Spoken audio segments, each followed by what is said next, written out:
you can even watch back. Giving players all the props or put them on blast. We don't give no hot takes, only talk facts. We're giving all our devotion, riding high on this wave of emotion.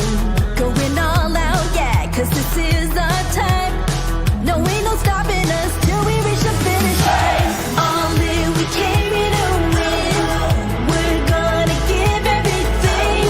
S-I-C-K on the run. S-I-C-K, sick, sick. On fire, we're ready to fight. We'll bring the house down tonight. S-I-C-K on the run. S-I-C-K, sick, sick. Play it on the car ride, play it when you lounge. X and O, you know that we can hold it down. Shout out to my man Sammy, got it off the ground. And to all the listeners tuned in right now, got debates, analysis, and speculation. This is sports talk for the new generation. You know where to find us, got a reputation. Sick podcast, your #1 sports destination. We're giving all our devotion, riding high on this wave of emotion. Going all out, yeah, cause this is our time. No, ain't no stopping us till we reach the finish line. All in, we came here to win.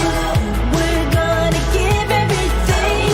S-I-C-K on the run. S-I-C-K, sick, sick. On fire, we're ready to fight. We'll bring the house down tonight. S-I-C-K on the run. S-I-C-K, sick, sick. S-I-C-K, it's the sickest podcast. Tune in for the audio, or you can even watch back. Giving players all the props or put them on blast. We don't give no hot takes, only talk back. S-I-C-K, S-I-C-K, S-I-C-K, S-I-C-K, S-I-C-K, S-I-C-K, S-I-C-K. all in, we came here to win. We're gonna give everything. S-I-C-K on the run. S-I-C-K, sick, sick. S-I-C-K, it's the sickest podcast. Tune in for the audio, or you can even watch back. Giving players all the props or put them on blast. We don't give no hot takes, only talk facts. We're giving all our devotion, riding high on this wave of emotion. Going all out, yeah, cause this is our time. No, ain't no stopping us till we reach the finish line. All in, we came here to win. We're gonna give everything. S-I-C-K on the run. S-I-C-K, sick, sick. On fire, we're ready to fight. We'll bring the house down tonight. S-I-C-K on the run. S-I-C-K, sick, sick. Play it on the car ride, play it when you lounge. X and O, you know that we can hold it down. Shout out to my man Sammy, got it off the ground. And to all the listeners tuned in right now, got debates, analysis, and speculation. This is sports talk for the new generation. You know where to find us, got a reputation. Sick podcast, your #1 sports destination. We're giving all our devotion, riding high on this wave of emotion. Going all out, yeah, cause this is our time. No, ain't no stopping us till we reach the finish line. All in, we came here to win. We're gonna give everything. S-I-C-K on the run. S-I-C-K, sick, sick. On fire, we're ready to fight. We'll bring the house down tonight. S-I-C-K on the run. S-I-C-K, sick, sick. S-I-C-K, it's the sickest podcast. Tune in for the audio, or you can even watch back. Giving players all the props or put them on blast. We don't give no hot takes, only talk back. S-I-C-K, S-I-C-K, S-I-C-K, S-I-C-K, S-I-C-K, S-I-C-K. Turn up your volume. Because you're about to listen to The Sick Podcast. The Eye Test with Pierre, McGuire, and Jimmy Murphy. The Stanley Cup winning Colorado Avalanche. And after 22 years, Raymond The sickest NHL podcast. It's gonna be sick. And welcome to another edition of the Eye Test here in the Sick Podcast Network. He is Pierre McGuire. I'm Jimmy Murphy. Pierre, how are you, my friend? I'm good. I'm not worried about me. How are you? I'm hanging in there, my friend. Don't worry. I'm hanging in there. Good. This, like I said, this is my escape. So I'm enjoying every second of this and looking forward to a very exciting and interesting guest joining us shortly here. In about 10 minutes will be former NHLer and actor Sean Avery. And as I was just saying to Pierre, I know that Sean has done some acting. I didn't realize quite how much he's done. Quite the resume on IMDb there. And as we said yesterday, he actually had a last minute push back to today because he had an audition for another part. So that's pretty cool, Pierre. And I like to see not just hockey players, but athletes when they, get out of their career, keep going and diversify themselves. If the hockey's not going to keep coming, find another passion. And Sean has done that. So I think it's pretty cool. I do too. You know what's not cool? The What's Buffalo Sabres right now. Let's get right into it then, Pierre. Yeah, that's on my list of a I know topic. it's convenient for a lot of guys to take pot shots, so we're not going to do that. Uh-huh. But at some point, body language matters. Effort level matters. Communication on the ice matters. Puck management matters. Showing that you're actually doing stuff in practice matters. Right. I'm watching that yesterday and I'm going, boy, oh boy. Like there wasn't a lot of artistic impression in that game for either team. There wasn't.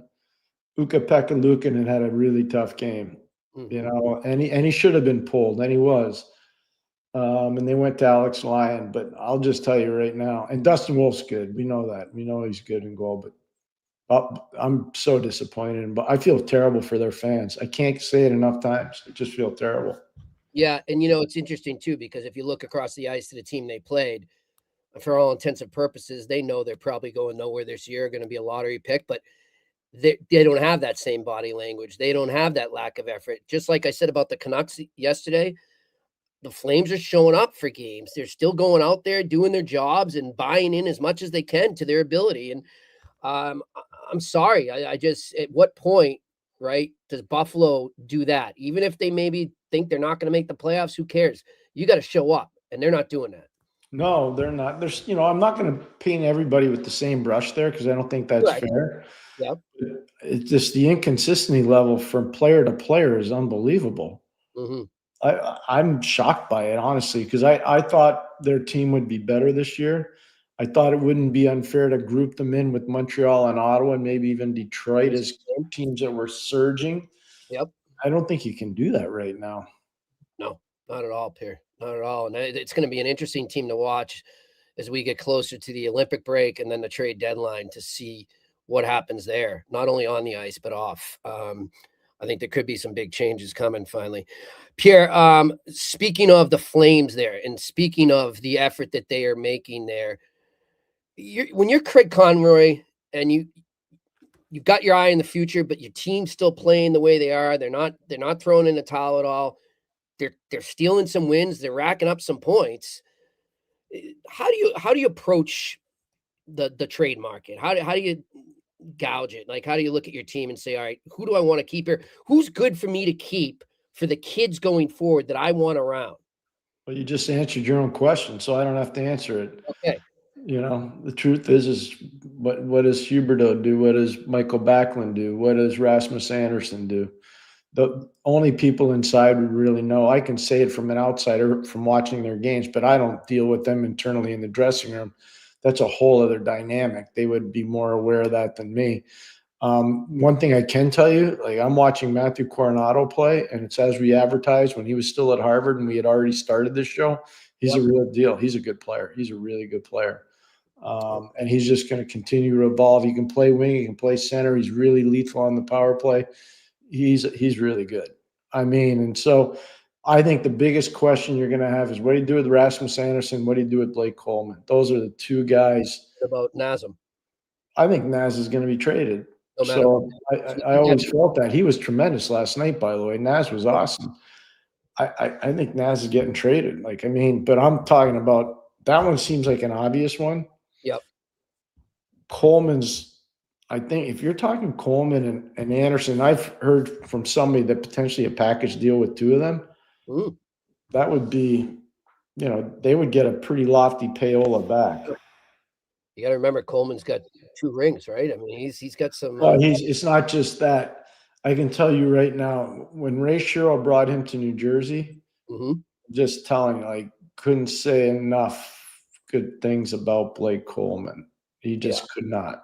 He could not. So we'll see what happens there. Pierre, another team you do some radio in Pittsburgh. You do their pregame shows, the Pittsburgh Penguins.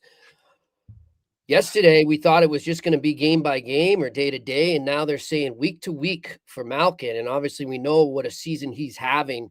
Yep.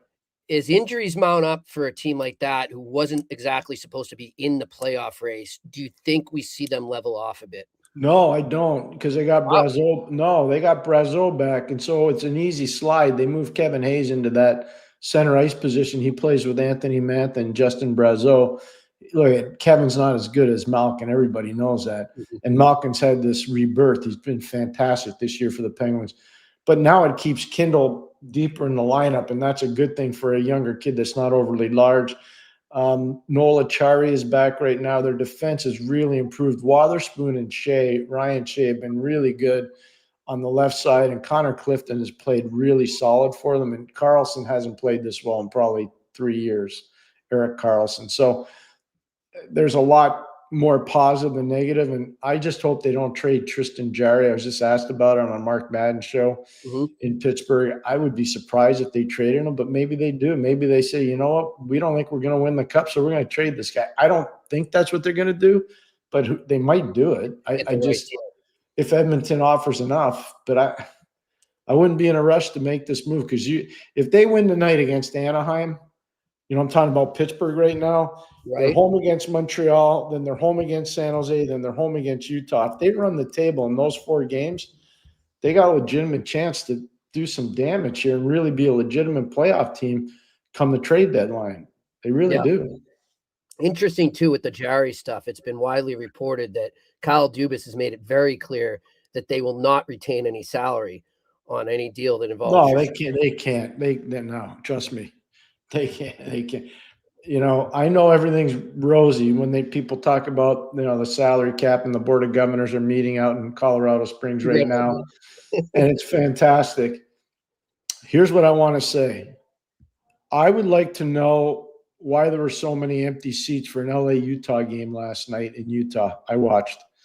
I'd like to know why there were empty seats in Calgary for a Calgary-Buffalo game. Now, I get it. It's Buffalo, and it's 2 non-playoff teams. So I kind of get that one. I still would like to know. I get it in Vancouver. I get why they're empty seats. But what I don't get, Minnesota's in Seattle. It's a 4-1 win for Minnesota. And I'm watching. I'm like, they're empty. Like, they're more than 1 or 2. They're like swaths of empty seats. Yeah. Yeah. I just want to know, why are there so many empty seats? Yeah. I think we know why things aren't good right now, and we kind of know that. But then the question is, how's the money keep going up? Because now you're almost at $7 billion in revenues. Yeah, you're 200 million shy of $7 billion. That's unbelievable. Well, we don't script this stuff here, but that's exactly where I was going to go with this, because I had some fans I saw, asking me, and then I see them on social saying, well, the Penguins don't want to retain salary because they want to keep that cap space for the deadline. And I kind of said, slow your roll. It might be above the whole game of hockey. It's more on the financial side that I think that's what that's about. They hadn't Pittsburgh hadn't played a game in 3 years. Yeah. Yeah. And they have 15 million. So even if they retained it, they're not going to be in a gigantic jam, so to speak. That is a financial situation. That is not a salary cap, let's save the money for the deadline type thing. I don't believe so. No, that's my take, and I knew. No, I'm with you on that. Yeah, but it will be interesting to see, how that team keeps going if they do level off. But every time I think they do, they don't. Pierre, Habs and Lightning tonight, and this is going to be one of my games and my Betway picks. 2 questions, twofold, and one is very obvious. You would agree with me with Tampa coming in from Toronto last night.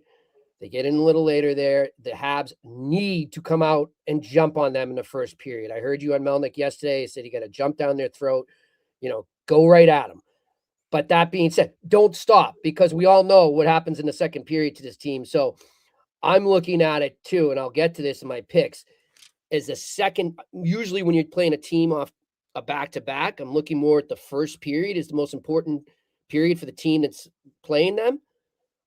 I think the second is almost more important when it comes to the Montreal Canadiens tonight. Well, maybe, but they better get out of the gate because, Kucherov's back, Braden Point's back. They're playing a lot better. Tampa played a good game last night. That was a great game. Dennis Hildeby was really, really good Yep. for Toronto. He deserves a lot of credit. And there was some divine intervention there. There were some posts at key times in the game that benefited Toronto. They didn't benefit Tampa. So I know Tampa's lost 4 in a row. Montreal better. I'm not worried about the second period. Start the game on time. It's probably going to start at 7:08. Be ready to go at 7:06. You know what I mean? Jump the gun, and it will be interesting. But let's go back to Toronto last night, though, Pierre. And I think you'd agree with me when I say that this team is finally playing the Craig Berube hockey that they wanted. Well, no, they are. But part of that is because they got Laurent. Laurent is playing well as a depth player. Scotty Lawton's playing fantastic as a depth player. And so it allows them to slot better. You go Austin Matthews, you go John Tavares, you go Nicky Roy, and then you go Scott Lawton, 1, 2, 3, 4 down the middle. They're out face-offing most teams by 20%. They're in the last 4 or 5 games. They're crushing people on face-offs. And so that's a big positive for them. And the other thing is getting Troy Stetcher on waivers. Best waiver pickup of the year. Not even close. Troy Stetcher is playing almost 24 to 25 minutes a game.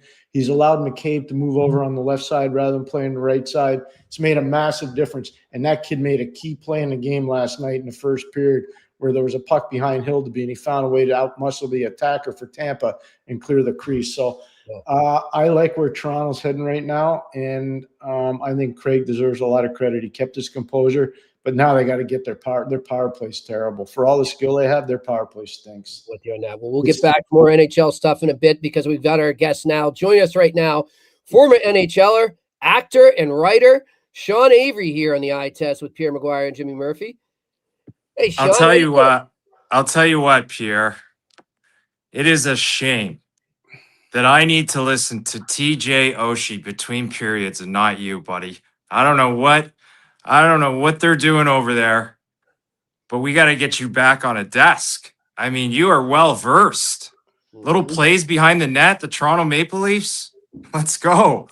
Come on. You know what, Jimmy, I got to tell you. So the first time I met Sean Avery was 2002 in Detroit. And he was such a sponge for hockey savvy and knowledge.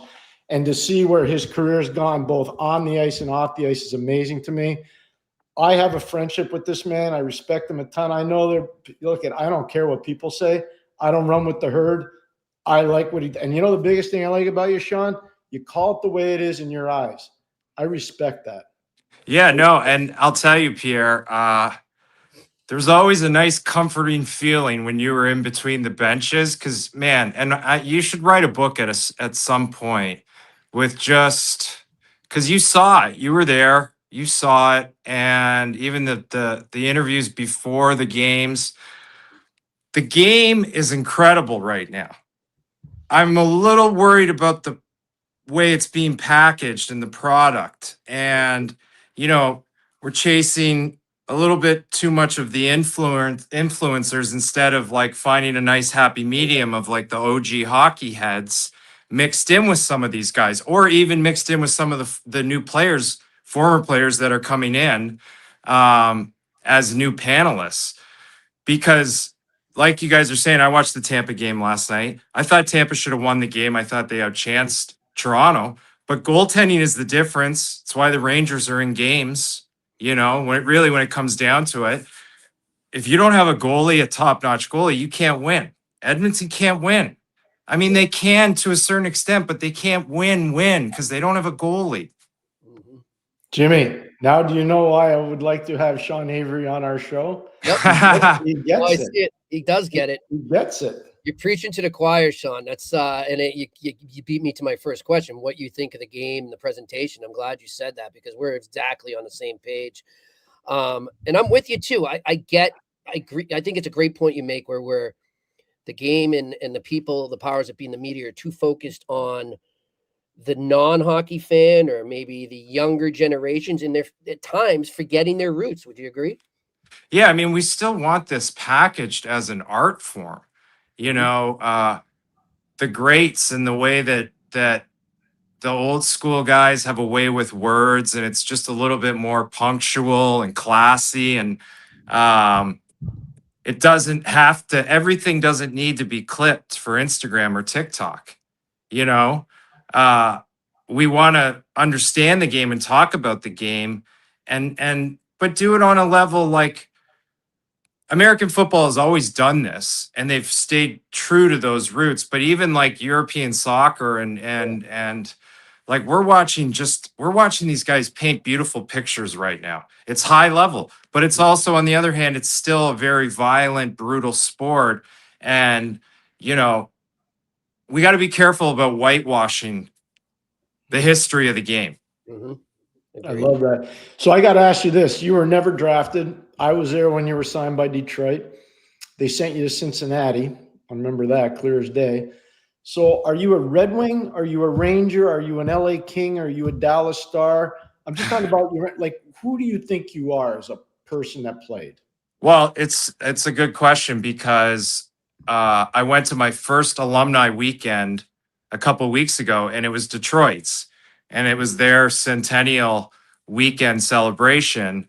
And, you know, I have, man, some of those relationships, like it felt like that was my team. And I only played 2 years there. Now, New York as a city and New York as a fan base and New York as an organization from Mr. Dolan down, like I'm a Ranger, you know, I think that's pretty clear. I don't really have any connection to LA, which, you know, I kind of think that's just how LA is. Nobody has a connection to anything in LA, really. But we're about to have a couple of centennial celebrations for the Rangers, and I think that's going to be fun. They've roped me into playing in the alumni game, so I'm going to put skates on, which, you know, you won't have a problem. Yeah, I'll be fine, but you know, it's they'll be small and they hurt my feet, and I just like watching it now. It's so good to watch it. Like these kids, and I was thinking, who got hit last night? Somebody got hit. Oh, Zuccarello. Zuccarello got hit. Yeah. Yep. In Seattle. Yeah. Vince Dunn got him. Dunn got him. Yeah. That was a great hockey hit. Totally clean hit. Do those lately too. And I think that, you know, some of the, like the way that these kids change the direction and how they shoot now, part of it is because the game allows them to do that. And that Dunn hit is a great example of like, if you still want to play a man-on-man, a body-on-body game, it's still out there for you. And obviously we'll see that in the next coming months. And the team that ultimately wins is going to do that the most. But it's a very interesting place where everything's at right now. It's so fun to watch. It really is fun to watch. Every team, I mean, Dallas, I can watch Minnesota and be thoroughly entertained watching those guys. You know, the most frustrating team to watch right now for me is the Rangers because I want them to be good. And, you know, I just don't know. You know, I just can't. It's tough to tell yet because Florida's going to be back. And I don't know if Barkov's going to be back, but I'm sure Barkov's going to be back at some point. Like, that's the team. And Tampa, like you said earlier, they've lost, 4 or 5 or whatever, but they're just starting to play. I can see their game coming up here. Cooch is starting to catch fire. So it's a different game in a couple of months than it is now. But again, yeah, very fun to watch. And I would say that if my allegiance has to fall on something, it's a Ranger jersey for sure. And that's why I'm sometimes critical of them as well. Hey, Jimmy, before you go, because I Yeah. want to build off that. That's such a good answer sure. from Sean. I love what you do with the tape. I do. Yeah. The No, I pointer do. stick. I do. And I'll tell you why. Because you're actually pointing out stuff that coaches would do in a dressing room. You Yeah. know, you've been in there. I know I've been in there. People don't realize that actually does happen. Yeah. When did you start thinking about doing that, Sean? Well, I think a lot of it's interesting. I don't know. Technology is such a beautiful thing and it's such a horrible thing in the same breath. I wanted to build my own thing, and for some reason, Instagram came along and they gave you this subscriber option because what I do, I couldn't do on YouTube because of copyright issues. Now, we all want to sort of understand the game, and commercials are a big thing with broadcasts now. You really don't have that much time. And as much as I love, Biz and those guys on TNT and Gretz when Wayne's there, you get little tiny snippets. And we're watching 6-7 games a night. There's so many plays. So I said, you know what? I got to get a pointer stick, which is kind of morphing now the future and the past together by using this this phone and this thing that we have, and then going back to the old days when our teachers and just the science teacher would have the pointer stick. And I think it gives people the ability to sort of see the game happen a little bit. They were early on the glow up puck. I don't know if it could ever come back, and you were there, Pierre. You're leading the charge those days. It was a novel idea, but I don't know, not while the game's happening. So it's nice to be able to go back and watch. And then the telestrator, they're just too hard to use. So the pointer stick is great. I love it. Good stuff. It's fantastic, unless you're on the receiving end. Well, yeah, it gets a little hairy in there sometimes. Yeah. It gets a little hairy in there sometimes. Staying on the. Go ahead, Sean. No. Yeah, JT Miller's had some tough weeks. Yeah, on the Rangers. Aaron. The Rangers there. What's been a common thread with that pointer stick when you're breaking down their games that you think is preventing them from getting on a run? I mean, they're big guns just playing like big guns, not on the score sheet. I'm talking about the big minutes, the Brandon Hagel minutes, the constantly moving your feet, the fucking getting out ahead of the game early and not having to chase it towards the end and not having to rely on power plays. So it's just frustrating because in that city, and if you're making $10 million, I want a high level every single night. The old days of slumps, the game's too open now. So what's preventing you? In my opinion, if you're not playing well, it's because you're not moving your feet and you're not into the game. Because there's nothing that's preventing you. There's no obstruction. There's no Scott Stevens, you should be able to get your fucking feet moving and get the puck snapping around and go chase it. Who scored Getzel the other night? 2 nights ago, I think. He chipped it to himself off the wall. Inside the opposition blue line, offensive blue line. He chipped it to himself. He did a tight turn up the wall. They ended up scoring off the play. There's so much discombobulation sometimes with some of the big guns on New York. I don't know. I don't know. Because I would collectively say to these guys, man, you guys are good. You guys are really good. Just play a certain way and you're going to bury teams, especially in New York. Everybody talks about the Vegas flu. The New York flu is a real flu. I mean, Tampa was in New York for 4 or 5 days. Did they go to Long Island and lose? I think they played pretty good, but they lost on the island, right? Yeah. So, and New York's not very good at home. Yeah. 3-8-3. 3-8-3 at home. That's not good. No, that's not good. No, it's not good. Because imagine if you were good at home with how good they are on the road. Well, they're 12-4-1. They're 12-4-1 on the road. So this is what I want to ask Sean, because I think it's something that's persuasive around New York. I think they overrate their teams as a management group. I think they overrate certain players as a management team. I've never seen more press about guys that are mediocre players but in New York, they're stars. You were around some of the best players in the history of the game when you broke in Detroit. You know Larry Onoff, you know Fetisov, you know Yzerman, you know Federer. I don't have to go down that road. You know who I'm talking about. Does New York overrate their players? Well, I mean, I think that the last maybe there's a couple, the last couple of superstars that the Rangers have had. Obviously, Yager had some monster years towards the end. I think Rick Nash had a couple of big years there.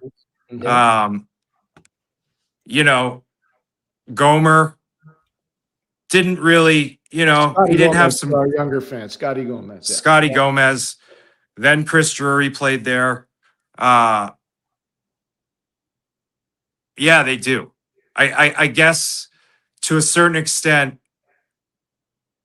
they're not held accountable the way that it used to be. And part of that might be a press thing. And we just lost the great Larry Brooks.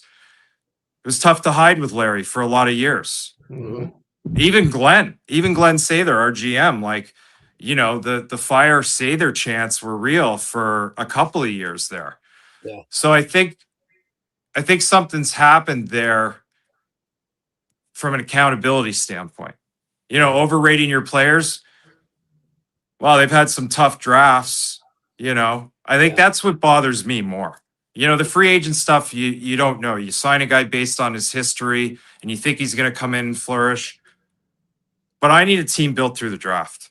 Like, if you're not going to build me a team through the draft, then we've had some tough draft picks in New York. I mean, they went a couple of years.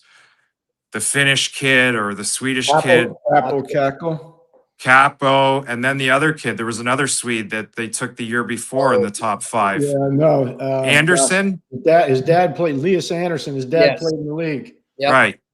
That was a big bust, So, but those are, you now look at first rounders in the top 5. Maybe in the 2000s, sometimes you didn't know a guy was going to come into the league. Maybe it was going to be a little too rough for this guy. But now these top 5, you should be locked in on stars. I mean, we're seeing it. Celebrini, Smith, these kids, man, they're good. And Lafreniere. Well, let's talk about Lafreniere, because I don't know what happened to Laf. I don't know what happened to him. I don't know where his fight went and that dog in him went. Because 2 years ago, he was unbelievable. Yeah. And that's a first overall pick. Yep. And I don't have I know who went after him. There's some guys, some major league players. So that you can't do that. You can't miss on those. I got to ask you this, Sean, because you are a Ranger. I see you as a Ranger in the Red Wings, so 2 original 6 teams. How about this Matthew Schaefer with the Islanders? Yeah. Oh boy. Wow, what a skater. And again, whoever pulled the trigger on, I mean, he is one hell of a player. He's so young. He's as 18. close. He just turned 18. Yeah. Wow. When he's 22, I don't know. I mean, he's a big time player. He makes the Hughes defenseman in Vancouver. He doesn't. I mean, Hughes is a hell of a player, but this kid's going to be a monster. He skates like Bobby Orr. Like, that's what it looks like when he takes off. It looks like Bobby Orr in the old days, blowing by guys.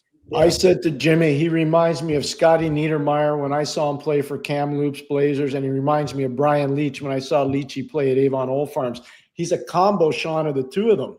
Yeah, I talked to Patrick Morris today, the legendary agent who I know. Yeah, of course. And I talked to Patrick about him. Patrick represents Matthew, and he said, "Who's he like?" And I said, "He's a combo of Niedermayer and Leach." And he goes, "I had Niedermayer in there. I didn't have Leach." He goes, "Holy smokes, I see what you're talking about now." This kid's special. I just wanted to hear what you said because you have such a good perspective on it. I don't think you overrate players. I think you're fair in your evaluation of players. I think so. I think so. Like, I was hard on JT Miller at the start of the season. I think his game's starting to come around. Yep. Because I don't need JT. What I need from him is different than what I need from Panarin. I need JT winning faceoffs. I need him in the room. I need him in practice every single day. But that, Brian Leach, we forget how good Leachy was. I guess maybe because Leachy played such a quiet, honest game and didn't win more cups. You know, Nick Lidstrom won a lot of cups, Yep. but Leachy, what a player! What a player! Can you imagine, Jimmy, this is, and Sean knows this, in 1994 when the Rangers won the cup, their leading two scorers were defensemen, Zubov and Leach. Right. Yeah, Zubov. and I played with Zuby 20 years later, and he was still, Yeah. oh my God, what a player. Such a smart player.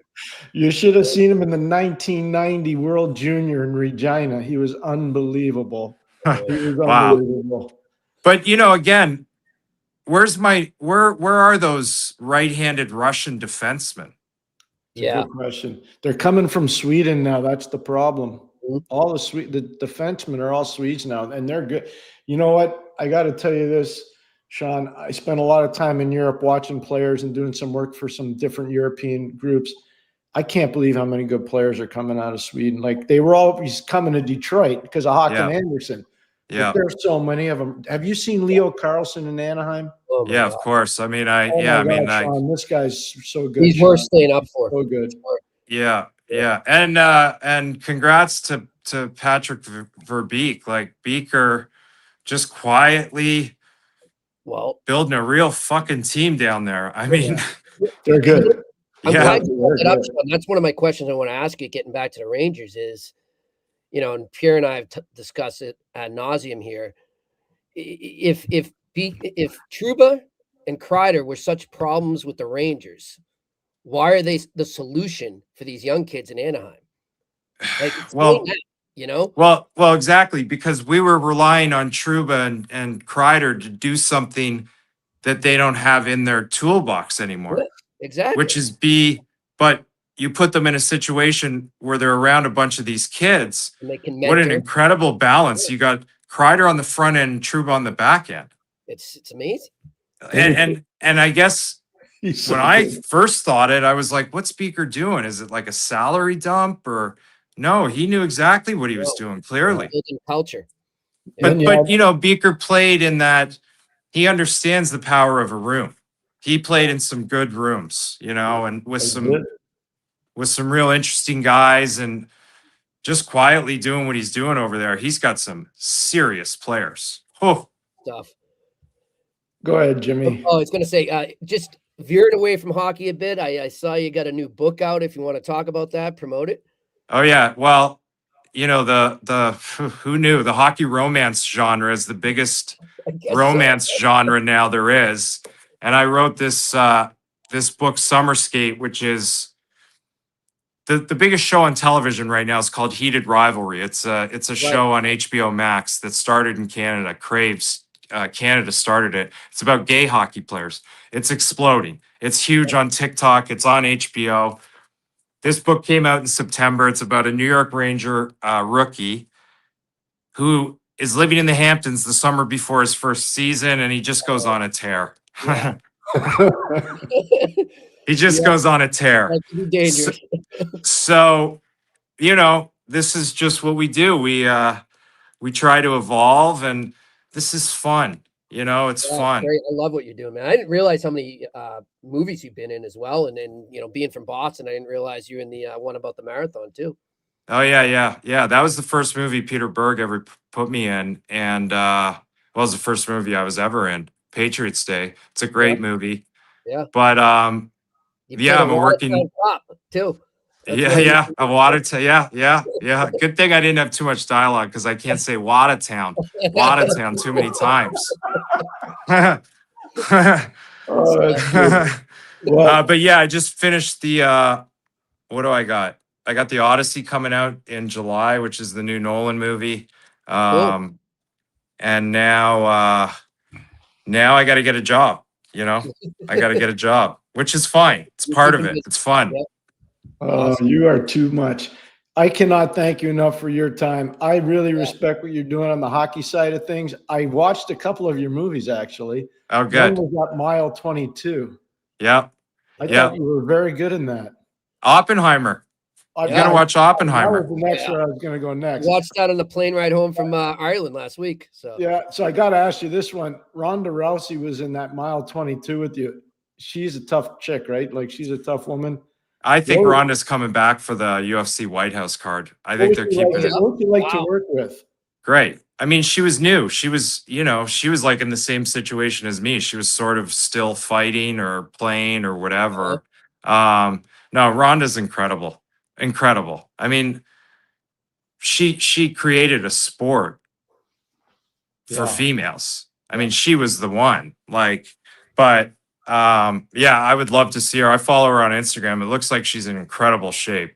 Listen, if I saw Ronda Rousey and there was an issue in a supermarket and she was coming towards me, I would fucking run. I would run. Oh, Sean, it's so nice visiting with you. Thanks for taking the time. Appreciate Thanks, it. guys. Sean, nice to I'll meet see- you, man.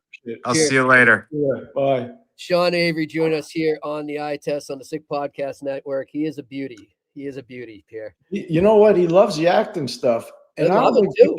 I don't think people realize it. Both his parents are school teachers or were school teachers. Oh, wow. And he comes like he's a highly educated person. Yeah, you can tell. He's very And cerebral. I enjoyed, he was very nice at the beginning, but he was a young kid breaking in and it was really intimidating. And he would come by when I was between the benches. And that's kind of when it had just started. And, he was just looking for somebody to say, hey, you're doing great. He just wanted some validation because all those young players at that time, the red line was still in play.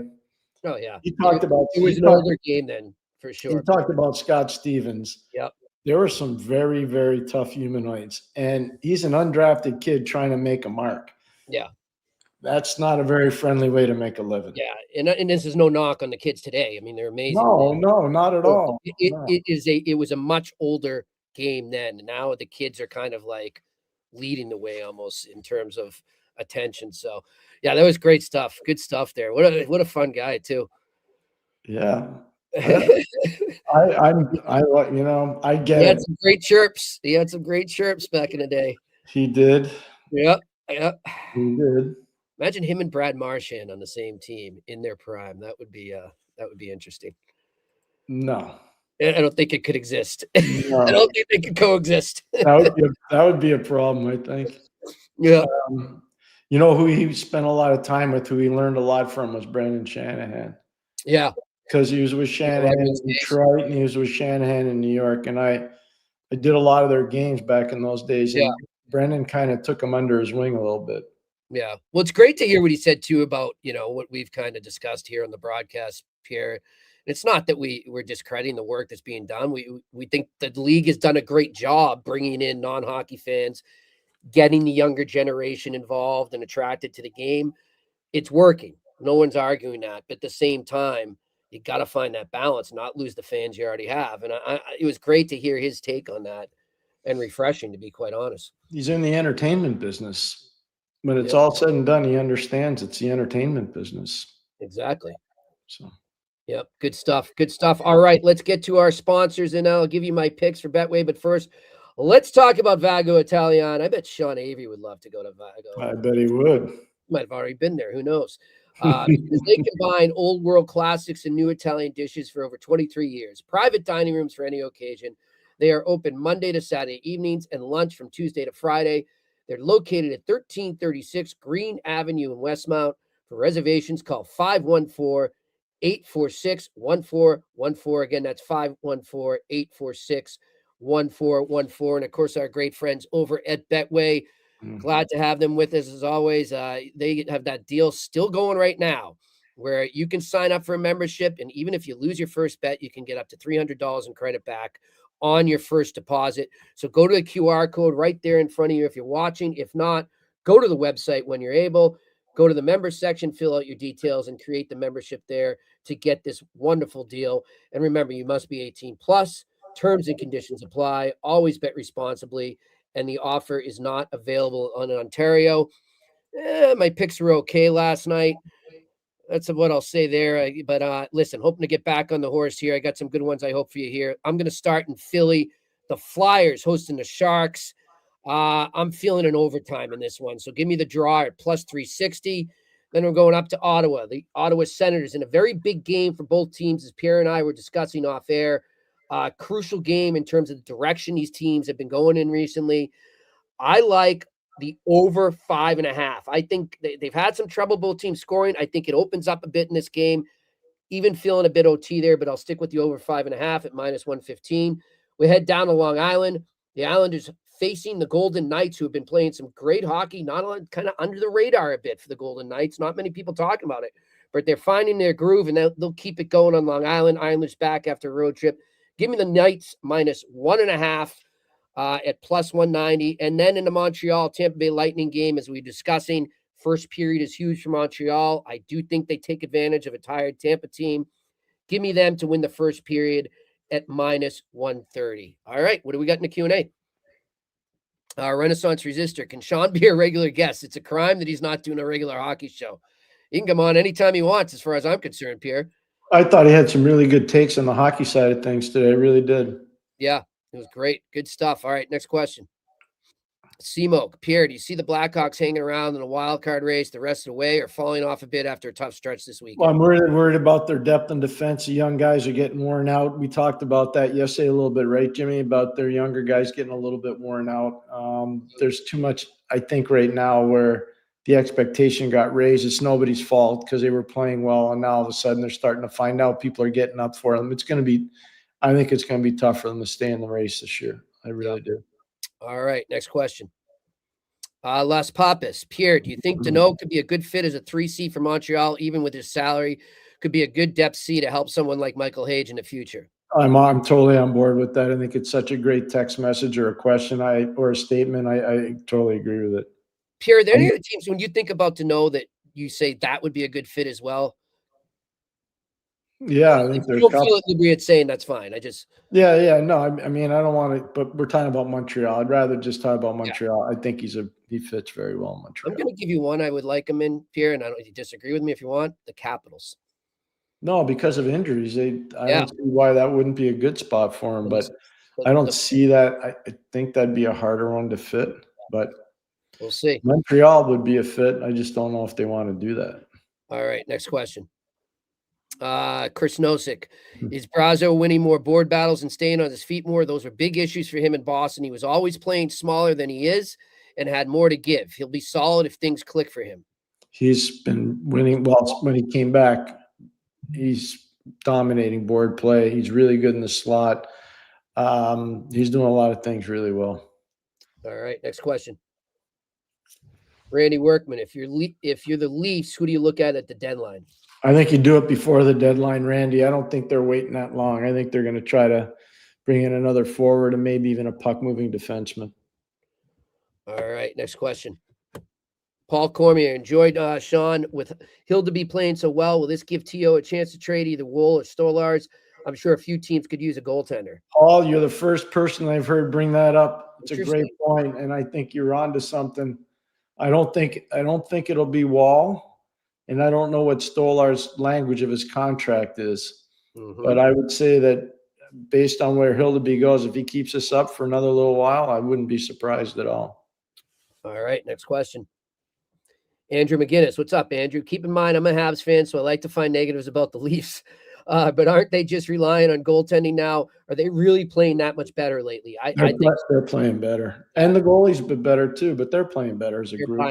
What we talked, getting Lawton back helped a lot. Getting that third line going with McMahon, with Dakota Joshua, and with Nicky Roy, it's really made a big difference for them. Their slotting's a lot better.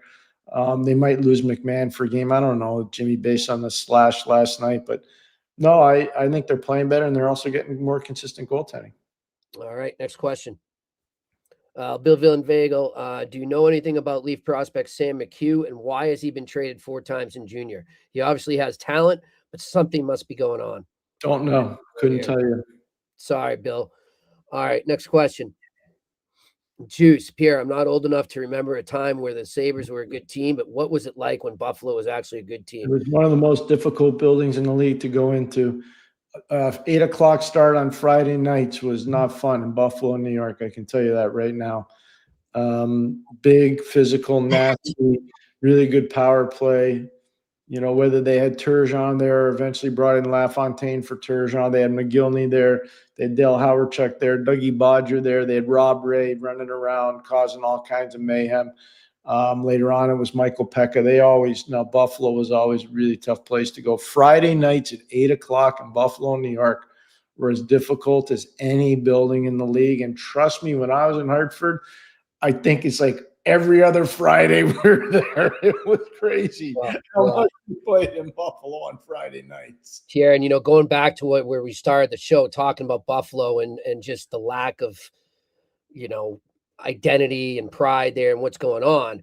A guy that was a big part of those days when they were tough is sitting behind the bench right now, and it must be driving him nuts when he's thinking back to when he was playing for the Sabres and looking at what's on in front of him. It must. All I say is this: what the hell? I know people like to rip him. He has nothing to do with this. Lindy Ruff's a really good coach. Ruff's the only good thing there right now to me. He's a really good coach. Yeah, you can only do so much. Yep. Here's what I'm not going to say. Coach, there are a lot of coaches out there that are perceived as winners. They've been blessed with unbelievable players to coach. Mm-hmm. There are a couple of them in the league. I'm not going to say their names. They have never coached bad players in the league. Yeah. So they don't know. No. They don't know. Yeah. Just telling you. Next question. Owen Tremblay.